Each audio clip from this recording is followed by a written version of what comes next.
Good morning student.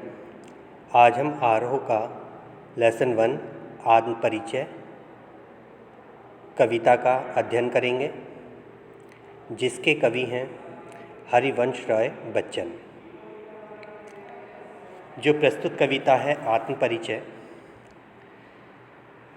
इस कविता में कवि का मानना है कि स्वयं को जानना दुनिया को जानने से ज़्यादा कठिन है।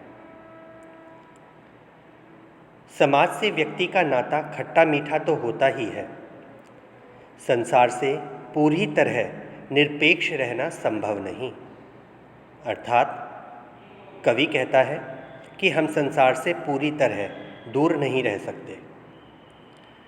दुनिया अपने व्यंग्य बाण तथा शासन प्रशासन चाहे जितना कष्ट दे, पर दुनिया से कटकर मनुष्य रह भी नहीं पाता।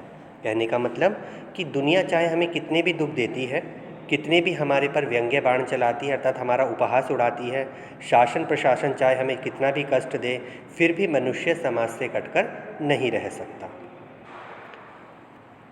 कवि पूरी कविता का सार एक पंक्ति में कह देता है कि दुनिया से मेरा संबंध प्रीति कलह का है, मेरा जीवन विरोधों का सामंजस्य है। अर्थात वो कहता है कि मेरी जीवन से बनती भी नहीं है और मैं इस जीवन के साथ निभाता भी हूँ। तो अब हम अपनी कविता प्रारंभ करते हैं। कवि कहता है, मैं जग जीवन का भार लिए फिरता हूँ, फिर भी जीवन में प्यार लिए फिरता हूँ। कर दिया किसी ने झनकृत जिनको छूकर, मैं सांसों के 2 तार लिए फिरता हूँ। मैं स्नेहसुरा का पान किया करता हूँ, मैं कभी न जग का ध्यान किया करता हूँ। जग पूछ रहा उनको जो जग की गाते, मैं अपने मन का गान किया करता हूँ। तो प्रस्तुत पंक्तियों में कवि जीवन जीने की शैली बता रहा है तथा दुनिया से अपने द्वंद्वात्मक संबंधों को उजागर कर रहा है। द्वंद्वात्मक संबंध यानी उसका द्वंद्व चलता है, युद्ध चलता है जीवन के साथ। व्याख्या इसकी इस प्रकार है। कवि कहता है कि मैं संसार में जीवन का भार उठाकर घूमता रहता हूँ, मैं जग जीवन का भार लिए फिरता हूँ। अर्थात मैं संसार में जीवन का भार उठाकर घूमता फिरता हूँ, फिर भी जीवन में प्यार लिए फिरता हूँ, और इसके बावजूद मेरा जीवन प्यार से भरा हुआ है। कर दिया किसी ने झनकृत जिनको छूकर, मैं सांसों के 2 तार लिए फिरता हूँ। कवि कहता है मेरा जीवन सितार की तरह है, जिसे किसी ने छूकर झनकृत कर दिया है। झनकृत करना यानी बजाना। जब हम सितार के तारों को छेड़ेंगे तो उसमें झन आवाज़ आएगी, तो वो झनकृत करना कहलाता है। तो कहता है कि कभी मेरे जीवन को भी किसी ने छू कर के झनकृत किया था, अर्थात मेरे जीवन में भी प्रेम आया था, और मैं उसी प्रेम के खातिर, मैं उसी प्रेम के लिए तार रूपी सांसों के साथ जी रहा हूँ। तार रूपी सांसों के साथ जी रहा हूँ, अर्थात मेरी सांसों में प्रेम की महक बसी हुई है। आगे कवि कहता है, मैं स्नेहसुरा का पान किया करता हूँ। अर्थात मैंने स्नेह रूपी शराब पी रखी है। यहाँ पर स्नेहसुरा में रूपक अलंकार है। तो उन्होंने कहा कि उन्होंने प्रेम रूपी शराब का नशा किया हुआ है, अर्थात वह प्रेम ही प्रेम बांट रहा है। मैं कभी न जग का ध्यान किया करता हूँ, मैं इस संसार की कभी कोई परवाह नहीं करता कि यह संसार मुझे क्या कहता है और क्या नहीं कहता है। जग पूछ रहा उनको जो जग की गाते। इस पंक्ति में कवि कहता है कि यह संसार केवल उन्हीं लोगों को पूजता है, उन्हीं का अनुसरण करता है जो संसार की बनाई रीति रिवाज और परंपराओं पर चलते रहते हैं। मैं अपने मन का गान किया करता हूँ, किंतु कवि कहता है कि मैं तो वो करता हूँ जो मेरा मन मुझसे करने के लिए कहता है। अर्थात कवि वही करता है जो वह चाहता है। नेक्स्ट पंक्ति,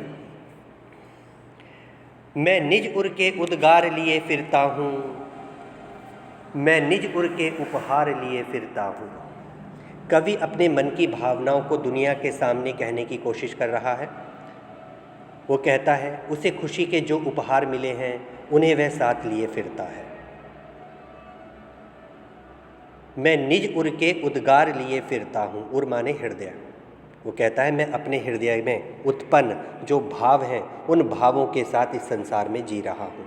मैं निज उर के उपहार लिए फिरता हूँ और खुशी के से जो भी उपहार मुझे मिलते हैं मैं उन उपहारों को अपने साथ लिए फिरता हूँ। है यह अपूर्ण संसार न मुझको भाता।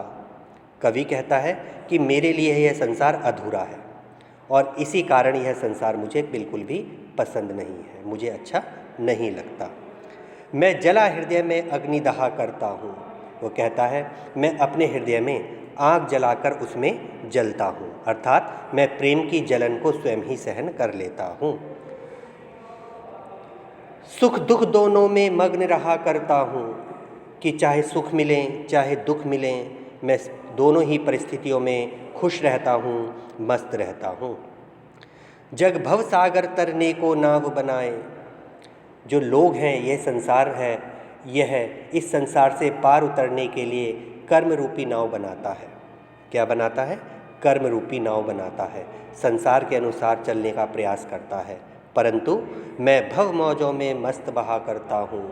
परंतु कवि संसार रूपी सागर की लहरों में मस्त होकर बहता है, उसे संसार की कोई चिंता नहीं है। मैं यौवन का उन्माद लिए फिरता हूँ, उन्मादों में अवसाद लिए फिरता हूँ। कवि कहता है कि उसके मन पर जवानी का पागलपन सवार है। यौवन माने जवानी, उन्माद माने पागलपन। तो कहता है कि उसके जीवन में, उसके मन में जवानी का पागलपन सवार है। इसी पागलपन में वह मस्ती से यहाँ से वहाँ घूमता रहता है। उन्मादों में अवसाद लिए फिरता हूँ। और वो कहता है इस दीवानेपन के कारण उसे अनेक दुखों को भी सहना पड़ता है, उसे अनेक दुख मिलते हैं, किंतु फिर भी वह इन दुखों को अपने साथ लेकर के चलता रहता है। जो मुझको बाहर हंसा रुलाती भीतर। और जब कवि को अपनी किसी प्रिय की याद आ जाती है तो वह बाहर से तो हंसता है, परंतु अंदर से उसका मन रोता रहता है, अर्थात उसका मन व्याकुल हो जाता है। कर यत्न मिटे सब सत्य किसी ने ना जाना, नादान वही है हाय जहाँ पर दाना। कवि कहता है कि इस संसार में लोगों ने जीवन के सत्य को जानने की कभी कोशिश ही नहीं की। कर यत्न मिटे सब सत्य किसी ने ना जाना, कि लोगों ने बहुत प्रयास किया यह जानने का कि सत्य क्या है, परंतु कभी भी कोई जीवन के सत्य को नहीं समझ पाया। नादान वही है हाय जहाँ पर दाना। कवि कहता है हर व्यक्ति नादानी करता दिखाई देता है। ये जो नादान है, नादानी यानी मूर्ख, ये जो नादान व्यक्ति हैं ये वही हैं जो संसार में स्वयं को चतुर समझते हैं, जो स्वयं को संसार में चतुर समझते हैं, वास्तव में वही व्यक्ति मूर्ख होते हैं। फिर मूढ़ न क्या जग इस पर भी ना सीखे। वो कहता है क्या यह संसार मूर्ख नहीं है जो इस बात से भी नहीं सीख पाता कि सत्य क्या है। वह सत्य को भुला करके अज्ञानता की बातें करता है। आगे कवि कहता है मैं सीख रहा हूँ सीखा ज्ञान भुलाना। कवि कहता है कि मैं सीखे हुए ज्ञान को भूलकर नई बातें सीख रहा हूँ। कहने का मतलब क्या है? कहने का मतलब है सांसारिक ज्ञान की बातों को कवि भूल करके अपने मन के कहे अनुसार चलना सीख रहा है, अर्थात वह संसार के कहे अनुसार न चलकर अपने मन के अनुसार चलने का प्रयास कर रहा है। नेक्स्ट, मैं और जग और कहाँ का नाता। कवि कहता है कि मुझ में और संसार दोनों में कोई संबंध नहीं है। मैं और जग और कहाँ का नाता, अर्थात मुझ में और संसार में कोई भी संबंध नहीं है। यहाँ पर और शब्द 3 बार प्रयोग हुआ है और यहाँ पर यमक अलंकार है।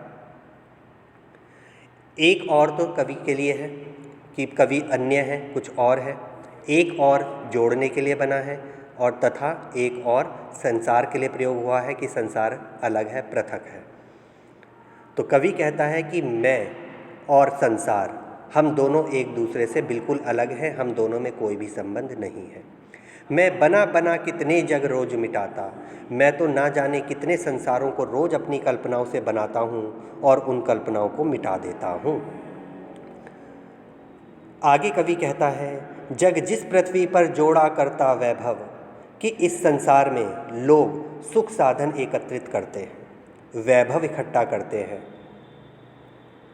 मैं प्रतिपक्ष से उस पृथ्वी को ठुकराता, किंतु मैं हर कदम पर इस धरती को ठुकराता चलता हूँ। अर्थात मैं वैभव नहीं जोड़ता हूँ, मैं तो बस अपने मन की बातों को और अपने प्रेम के साथ इस संसार में जी रहा हूँ। मैं निज रोदन में राग लिए फिरता हूँ। कवि कहता है कि वह अपने रोने में भी संगीत लिए घूम रहा है, अर्थात प्रेम लिए घूम रहा है। शीतल वाणी में आग लिए फिरता हूँ, वो कहता है उसकी शीतल वाणी में भी आग समाई हुई है, अर्थात उसमें असंतोष झलकता है। वो कहता है मेरी वाणी शीतल है। शीतल शब्दों का मैं प्रयोग करता हूँ अपनी कविताओं में, लेकिन फिर भी उन शीतल शब्दों में भी इस संसार के प्रति मेरा असंतोष झलकता है। हो जिस पर भूपों के प्रासाद निछावर, भूपों यानी राजाओं, भूप माने राजा होता है, प्रासाद यानी महल। हो जिस पर भूपों के प्रासाद निछावर, मैं वह खंडर का भाग लिए फिरता हूँ। वह कहता है कि उसके जीवन में प्रेम की निराशा है और प्रेम का खंडर है, फिर भी उस पर वह राजाओं के महलों को न्यौछावर करने के लिए तैयार है। वह प्रेम रूपी खंडर के साथ जीना चाहता है, राजाओं के महलों के साथ नहीं जीना चाहता। मैं रोया तुमको तुम कहते हो गाना, मैं फूट पड़ा तुम कहते छंद बनाना। क्यों कवि कहकर संसार मुझे अपनाए, मैं दुनिया का हूँ एक नया दीवाना। बच्चन जी कहते हैं कि प्रेम की पीड़ा के कारण उनका मन रोता है, प्रेम की पीड़ा के कारण कभी कभी उनका मन रोता है, और यह संसार मेरे रोने को भी मेरा गाना मान बैठता है। अर्थात जब कवि रोता है तो वो काव्य रचना करता है, और जब वह अपनी काव्य रचना करता है तो वो तो कवि का रोना है, वो शब्द जो हैं वो कवि के रोते हुए शब्द हैं, लेकिन लोग उसको क्या समझते हैं, उसका बनाया हुआ गाना समझते हैं। मैं फूट पड़ा तुम कहते छंद बनाना, और जब जब मेरा दुख अत्यधिक बढ़ गया और वह दुख प्रकट हुआ तो तुमने मेरे उस क्रिया को भी छंद बनाना कहा कि तुम किसी नए छंद का निर्माण कर रहे हो। क्यों कवि कहकर संसार मुझे अपनाए, कवि प्रश्न करता है कि यह संसार मुझे कवि के रूप में क्यों अपनाना चाहता है, क्यों वो मुझे कवि कहता है। मैं दुनिया का हूँ एक नया दीवाना, मैं वास्तव में इस दुनिया का एक दीवाना हूँ जो हर स्थिति में मस्त रहता है, तुम मुझे कवि क्यों कहते हो। मैं दीवानों का वेश लिए फिरता हूँ, कवि कहता है कि वह दीवानों का रूप धारण करके संसार में घूमता रहता है।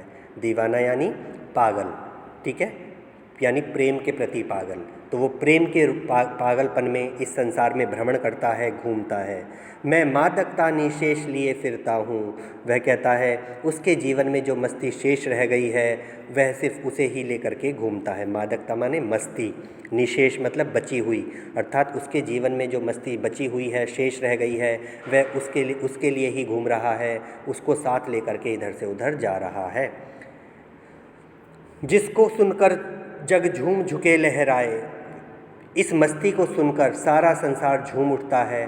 किस मस्ती को, जो कवि के जीवन में है, उस मस्ती को सुनकर के यह सारा संसार झूमने लगता है। कवि के गीतों की मस्ती सुनकर लोग प्रेम में झुक जाते हैं, लहराते हैं, आनंद उठाते हैं। मैं मर्ती का संदेश लिए फिरता हूँ, मस्ती के संदेश को लेकर के कवि संसार में घूमता है जिसे लोग गीत समझने की भूल कर बैठते हैं। तो क्या कहता है कि मैं इस मस्ती का ही संदेश लेकर के पूरे संसार में घूम रहा हूँ, लोगों को प्रेम के बारे में बता रहा हूँ, संसार को एक नए जीवन से मिलाना चाहता हूँ, और लोग उसे मेरा गीत समझने की भूल कर बैठते हैं। तो ये थी हमारी कविता आत्मपरिचय। अगले वीडियो में अगली कविता की व्याख्या समझाई जाएगी।